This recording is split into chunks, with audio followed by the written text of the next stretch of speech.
আজকে বাবার যে 11টি প্রতিশ্রুতি আছে সেগুলো সাই সচ্চরিত্র থেকেই নিয়ে বাবার এই 11টি প্রতিশ্রুতি করা হয়েছে। তার মধ্যে যে দশম প্রতিশ্রুতিটি, যে কায় মনোবাক্যে যে আমারকে যে স্মরণে আসে আমি তার চির ঋণী। এবং এই যে কথাটি বাবা যে বলেছেন যে আমি ঋণী, মারাঠিতে যে মি ঋণ, মি ঋণী, তা এটা আমাদের বা আমাকে তো সবসময় ভাবিয়ে তোলে যে বাবা কি করে ভক্তদের কাছে ঋণী হতে পারে। আমরাই তো আমাদের স্বার্থে বা ভালোবাসায় সাই ভক্তরা যতই না আমরা স্বার্থের জন্য বলি, স্বার্থের জন্য হয়তো প্রথমে আমরা বাবার কাছে যাই, কিন্তু তারপরে বাবা আমাদের এমন ভাবে নিজের ভালোবাসায় জড়িয়ে ফেলে যে তখন আর সেটা স্বার্থ থাকে না, তখন সেটা হয়ে যায় শুধুই ভালোবাসা। এমন ভাবে আমরা বাবাকে ভালোবেসে ফেলি যে বাবা আমাদের আমরা পুরো বাবারই হয়ে যাই। কিন্তু তাও মনের মধ্যে একটা প্রশ্ন থাকে যে বাবা কি করে আমাদের কাছে ঋণী হতে পারে। বাবা এটা মনকে খুবই বিচলিত করে তোলে যে বাবা কেন কি করে নিজে কারো কাছে নিজেকে ঋণী মনে করে। বাবা তো কারো কাছে কখনো কিছু ধার করেননি, বাবা কোনো ঋণও নেননি, তো তাহলে তিনি কেন ঋণী? আমরা ভক্তরা আমাদের ইচ্ছে পূরণের জন্য তার কাছে ছুটে যাই, কখনো আমাদের তো আস্তে আস্তে তার প্রতি এমন দৃঢ় বিশ্বাস, আমরা সব সাই ভক্তরাই আমাদের নিজেদের কিছু না কিছু ভাবে তার কাছ থেকে আমরা সবাই পেয়েছি। আমরা তাকে কি দিয়েছি আমরা জানি না, কিন্তু সবাই তার কাছ থেকে এমনই পেয়েছি যে তাকে আমরা চিরঋণী তার কাছে। সেখানে বাবার যে দশম প্রতিশ্রুতি মি ঋণী, সেটা সবসময় মনকে ভাবিয়ে তোলে। তাই আমরা আমাদের উপকারের জন্যই এটি করি, তাহলে তিনি কেন আমাদের কাছে কৃতজ্ঞ হবেন? তো বাবার যে সবসময় যে কাছে থাকতেন যে মালসাপতি, তিনি সবসময় বাবার কাছে থাকতেন এবং এতটাই ঘনিষ্ঠ ছিলেন বাবার সঙ্গে তিনি থাকতেন। এবং 1866 সালের ডিসেম্বরে আমরা জানি যে একবার রাত 10টার সময় বাবার হাঁপানির খুব কষ্ট হচ্ছিল এবং বাবা 3 দিনের জন্য সমাধি গ্রহণ করেন এবং বাবা মালসাপতিকে বলেন যে আমি আমার শরীরে আমি তোমার কোলে মাথা দিয়ে শুচ্ছি এবং এই আগামী 3 দিন আমাকে তুমি নড়বে না এবং আমি যে তোমার কোলে মাথা দিয়ে শুচ্ছি তুমি কিন্তু আমার মাথাটা মাটিতে শোয়াবে না। এবং সেই কথা কিন্তু মালসাপতি রেখেছিল। বাবার কিন্তু শরীরে কোনো প্রাণ ছিল না, তার শ্বাস বন্ধ হয়ে গিয়েছিল এবং বাবার মাথা মালসাপতি কোলে স্নেহের সঙ্গে রেখে অপেক্ষা করতে লাগলেন। এবং দ্বিতীয় দিনও বাবা শ্বাস নেওয়া শুরু না করায় তখন সেখানকার মৌলবীরা ঘোষণা করেন যে বাবা মারা গেছেন।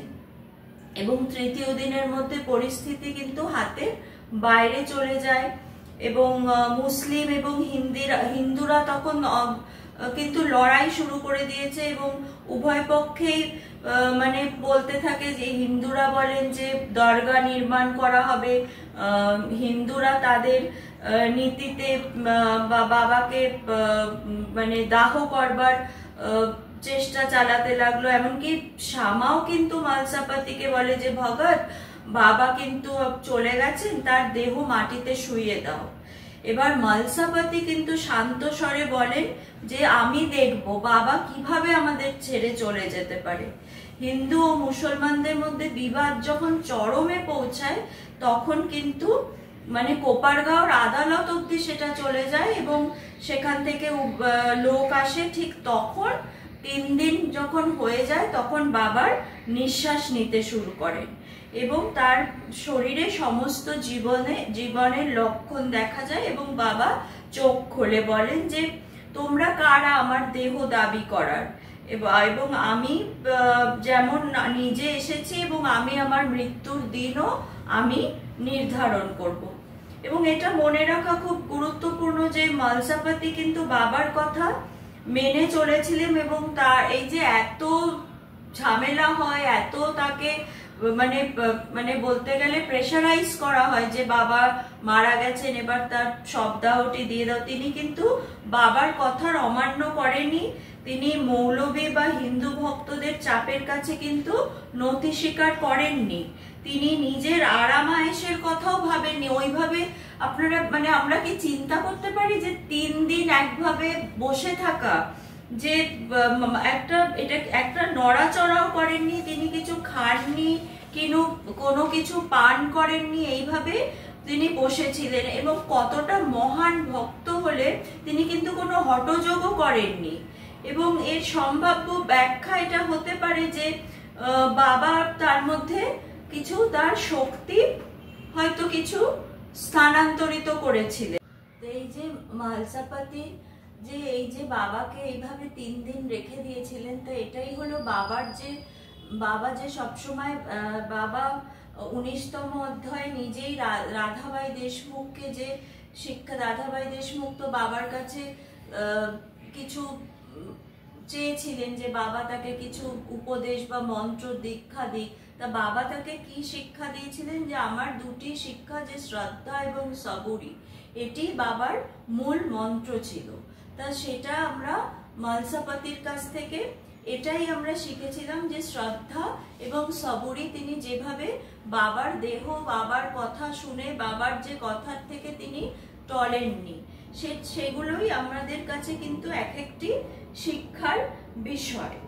এবং এই যে বাবা আরেকজন যে ভক্ত আছে, বাবা এবং কাকা সাহেব দীক্ষিতের যে সম্পর্ক, সেখান থেকে কিন্তু শুরু থেকেই বাবা কাকা সাহেব দীক্ষিতকে সদ্গতি বা মুক্তি দেওয়ার প্রতিশ্রুতি দিয়েছিলেন, এবং বাবা কাকা সাহেব দীক্ষিতকে বিমানে নিয়ে যাওয়ার প্রতিশ্রুতি দিয়েছিলেন। এবং দীক্ষিত একাদশীতে মৃত্যুবরণ করতে আগ্রহী ছিলেন, এবং তিনি 1923 সালে সাইলীলা ম্যাগাজিনের যে খণ্ড, তাতে তিনি প্রথম প্রকাশিত যে তাতে ভূমিকার বিষয় লিখেছিলেন, যে তিনি হরিভক্তের মৃত্যু, তার মতে যে কোনো হরিভক্তের মৃত্যু একাদশীতে হলে খুব ভালো হয়। এবং তিনি উল্লেখ করেছিলেন যে বাবা এই একাদশী তিথিতে কাশিরাম, আপ্পা জাগলে, তাদের বাবা একাদশীতে তারা মৃত্যুবরণ করেছিল, এবং দীক্ষিতের মতে যে তারা খুব ভাগ্যবান ছিলেন। এবং দীক্ষিতের অভ্যাস ছিল যে একাদশীতে তিনি গভীরভাবে তিনি একাদশী ব্রত পালন করতেন, এবং ঈশ্বরের সাথে ঘনিষ্ঠ যোগাযোগের জন্য এই বিশেষ দিনটি তিনি পবিত্র সাহিত্য পাঠ করতেন, ধ্যান করতেন, ভক্তিমূলক গান গাইতেন। এবং দীক্ষিতের মৃত্যু কিন্তু 5ই জুলাই হয়েছিল, যে 1962 সালে, সেটি কিন্তু একাদশী ছিল। এবং তার মৃত্যুর একদিন আগে তিনি একনাথের ভাবার্থ রামায়ণ পাঠ করেছিলেন, এবং 5 তারিখে তিনি খুব সুন্দরভাবে, আমরা জানি সাই ভক্তরা, যে তিনি ট্রেনে যেতে যেতে ধাবলকার এবং সাথে যেতে যেতে বাবার নাম করতে করতেই ধাবলকারের কাঁধে মাথা দিয়ে তিনি মৃত্যুবরণ করেছিলেন। এবং যেরকম ভাবে বাবা তাকে প্রতিশ্রুতি দিয়েছিলেন যে তোমাকে বিমানে নিয়ে যাব, সেইভাবেই তিনি বাবার নাম করতে করতেই নিয়ে যায়। এবং তাদের একটু যেতে দেরি হয়েছিল, এবং তারা ভেবেছিল বোধহয় ট্রেন চলে গেছে, এবং ট্রেনটাও অনেক লেট করে এসেছিল। এবং সে দীক্ষিত হেমন্ত পান্তকে বলেছিলেন যে দেখো আন্না সাহেব, বাবা কত করুণাময়, তিনি আমাদের 1 মিনিট অপেক্ষাও করতে বলেননি, ট্রেন দেরিতে এনে আমাদের উঠতে দিয়েছে। এইভাবে তিনি বাবার নাম করতে করতে আন্না সাহেবের কাঁধে মাথা রেখে চলে যান। তা এইরকমই বাবার লীলা। এবং মৃত্যু তো যে কোনো মানুষের জীবনের সবচেয়ে একটা ভয়ঙ্কর ঘটনা, কিন্তু এই যে মালসাপতিকে কিন্তু বাবা ইচ্ছা মৃত্যুর বরদান দিয়েছিল। এবং বাবা মালসাপতি 1922 সালের 12ই সেপ্টেম্বর মঙ্গলবার একাদশীতে, তারও মৃত্যু একাদশীতে হয়েছিল। এবং এর দুদিন আগে তিনি কাকা সাহেব দীক্ষিত, দাভোলকর এবং পুরন্দরেকে শিরিডিতে ডেকে এনেছিলেন এবং তার পিতার মৃত্যুবার্ষিকী এবং শ্রাদ্ধের বার্ষিক অনুষ্ঠান চলছিল। এবং তার যে মানে পুত্র মার্তণ্ড, তাকে সে বিছানায় শুয়ে পড়েছিল এবং তার মানে নারী কাজ করছিল না, এবং সে বলেছিল মার্তণ্ডকে যে আমি এবার দেহ রক্ষা করব। এবং সেই তার কথা অনুযায়ী কিন্তু আস্তে আস্তে এই দীক্ষিত এবং দাভোলকর এদের সামনেই মালসাপতি মৃত্যুবরণ করেছিল। এবং মার্তণ্ড আস্তে আস্তে লক্ষ্য করলো যে তার বাবার শ্বাস প্রশ্বাস অনেক কমে গেছে। এবং এইভাবে এইসব ভক্ত এরা বাবার সঙ্গে এই যে থেকেছে, এরা যে তারা বাবাকে তাদের সম্পূর্ণ আত্মনিবেদন করেছিল। এই যে আত্মনিবেদন, এই যে নববিধা ভক্তির এটি নবম স্তর। এই যে সদ্গুরুর কৃপা এবং এই আত্মনিবেদন পেতে গেলে কি করতে চাই, আমাদের গুরুর আশীর্বাদের প্রয়োজন। এই যে মানে থাকে, এর কারণেই বাবা বলেন যে তোমার বাণী, শরীর এবং মন দিয়ে সম্পূর্ণরূপে আমার কাছে আত্মসমর্পণ করো, তাহলে তুমি সম্পূর্ণরূপে আমার হয়ে যাবে এবং আমি সর্বদা এবং চিরকাল তোমার কাছে ঋণী হয়ে থাকব। আমি নিশ্চিত করব যে তোমার আত্মা আলোকিত এবং আনন্দে ভরে উঠুক, এ বিষয়ে কোনো তোমার সন্দেহ থাকবে না। আমি তোমার জীবনকে উন্নত করে তুলব। বাবা যে কিভাবে মানে ভক্তদের কাছে, ভক্তের ভক্তির কাছে ঋণী, তার সব থেকে বড় উদাহরণ বোধহয় এই যে কেশব আর প্রধান, তিনি ছিলেন একদম কট্টর নাস্তিক, আর অন্যদিকে তার সবচেয়ে যে প্রিয় বন্ধু ছিলেন বাবার একনিষ্ঠ ভক্ত। এবার বাবার সাথে দেখা করার আগে প্রধান সাধু সন্তদের প্রচুর অসম্মান করেছেন এবং অবজ্ঞা করতেন। এবং প্রধান মুম্বাইয়ের এক বিল সংগ্রহ মানে সংস্থায় কাজ করতেন। তার চাকরির জন্য তাকে বিল সংগ্রহের জন্য কখনো মানমার, নাসিক এবং কোপারগাঁও যেতে হতো। এবং তার বন্ধু শিরিডিতে বাবার সঙ্গে দেখা করতে যেত এবং তার বন্ধু বলল যে চলো তোমাকে বাবার সঙ্গে দেখা করাবো। সে বলল যে না, তোমাদের বাবার তো গিয়ে শুনেছি সবাই পায়ে ধরে, পা ধোয়া, জল খায়, এসব আমি কিন্তু করতে পারবো না। তা আর তাকে আমি কোনো বাবা, তোমাদের বাবা দক্ষিণা নেয়, আমি তাকে 1 পয়সাও দক্ষিণা দেব না।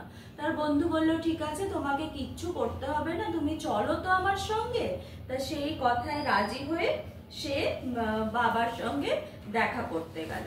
এবার যখন সে শিরিডি পৌঁছালো, তার তখন গেল এবং যখনই ঠিক বাবার সঙ্গে যখনই দেখা হলো, তখন বাবা তাকে বললেন যে তোমার যে পকেটে যা আছে সব আমাকে দিয়ে দাও। তখন প্রধান যে পুরো বিল যে সে কালে সংগ্রহ করেছিল, তার তখন 2500 টাকা, তখনকার দিনে 2500 টাকা তার বিল সংগ্রহ হয়েছিল। সে পুরো সেই টাকা নিয়ে তার তখন আর কোনো কিছু মানে মাথা কাজ করছে না। সে পুরো 2500 টাকা নিয়ে পুরো পকেট খালি করে বাবা সামনে দিয়ে দিল।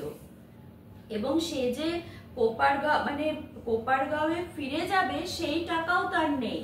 সে পুরো সম্পূর্ণ টাকা নিয়ে বাবাকে দিয়ে দিল।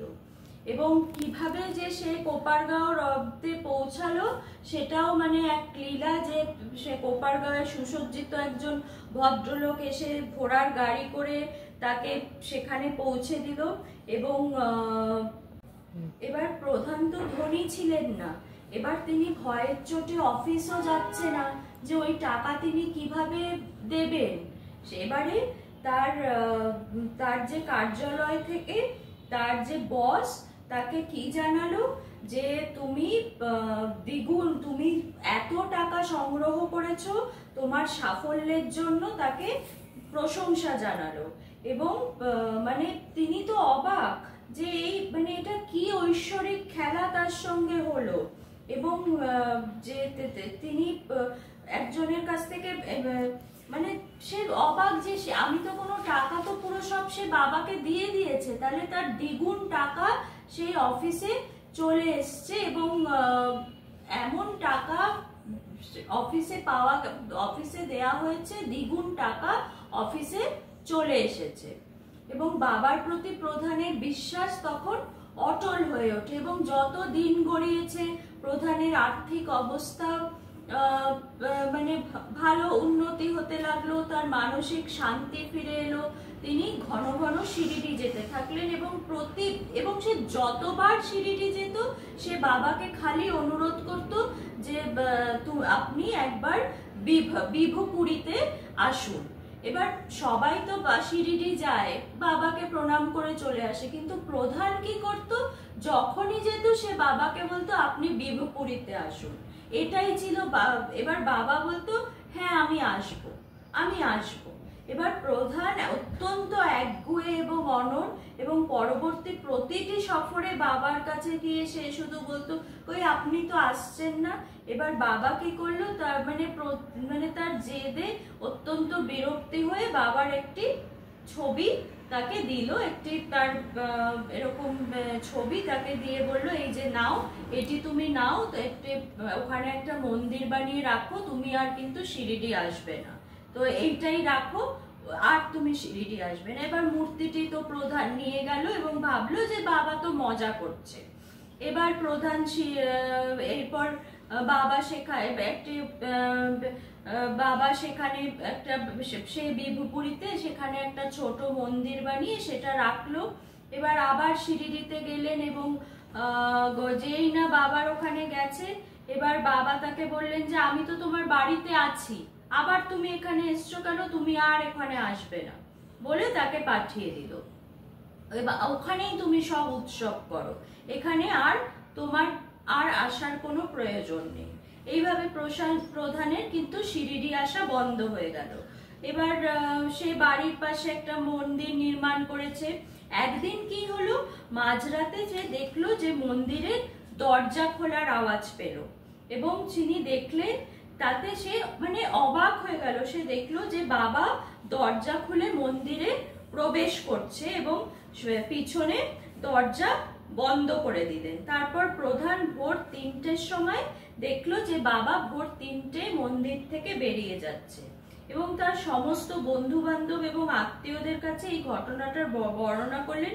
তারা তো এই ঘটনাতে অবাক হয়ে গেল এবং তারপরে প্রধানের বিশ্বাস হলো যে না, বাবা যে আমাকে প্রতিশ্রুতি দিয়েছিলে যে তুমি এসো না, আমি তোমার ওখানে আছি, এটা সত্যি তাই, বাবা এখানে আছে, বাবা কোনো মজা করেনি।